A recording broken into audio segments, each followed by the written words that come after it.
ছাত্র জনতার গণ অভ্যুত্থানের মাধ্যমে ক্ষমতায় আসা অন্তর্বর্তী সরকার দায়িত্ব নেয়ার পরপরই দেশের বিভিন্ন ক্ষেত্রে সংস্কারের ঘোষণা দেয়। 11 সেপ্টেম্বর জাতির উদ্দেশ্যে দেয়া ভাষণে 6টি সংস্কার কমিশন গঠনের ঘোষণা দেন প্রধান উপদেষ্টা ডক্টর ইউনূস।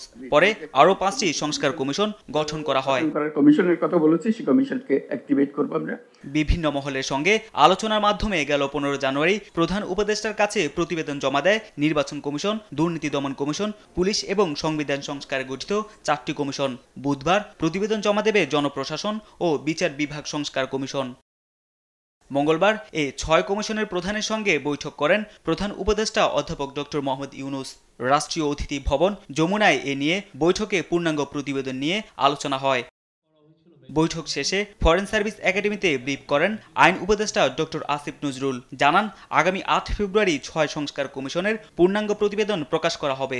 সংস্কার কমিশনগুলোর পূর্ণাঙ্গ রিপোর্ট আমরা আশা করছি 8 ফেব্রুয়ারি প্রকাশ করা হবে। 8 ফেব্রুয়ারি একই সাথে 6টা কমিশন মিলে একটা সর্বসম্মত সুপারিশনামা পেশ করবেন। এসব প্রতিবেদন নিয়ে ফেব্রুয়ারির মাঝামাঝিতে রাজনৈতিক দল ও জুলাই গণঅভ্যুত্থানের পক্ষের দলগুলোর সঙ্গে আলোচনা ও সমঝোতার ভিত্তিতে জাতীয় ঐক্যমত্য কমিশন যাত্রা শুরু করবে।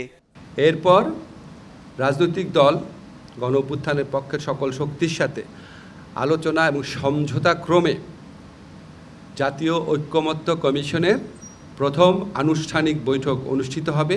সমঝোতা ও ঐক্যমত্যের ভিত্তিতে সংস্কার কার্যক্রম চলবে বলেও জানান আইন উপদেষ্টা। সমঝোতা ক্রমে। তারেক মাহমুদ সুজন, দেশ টিভি, ঢাকা।